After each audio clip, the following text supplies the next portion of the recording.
Hey everyone, in this video, I'll show you how to add or remove shows or movies from your Netflix My List using your Android phone. Whether you want to save something to watch later or clean up your list, this process is super easy. Here's how you do it. Part 1. How to add shows and movies to My List. First, open the Netflix app on your iPhone, open your profile. Now search for the show or movie you want to save. Open its details page. You'll see a My List button.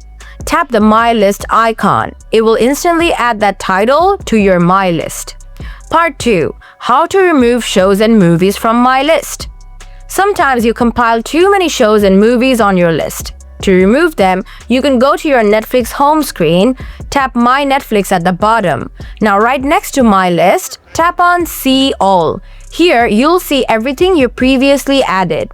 Swipe left on the show or movie you want to remove from your list. Swipe it away. It will disappear from your list instantly. And that's it. That's how you add or remove shows and movies from Netflix My List on your Android phone.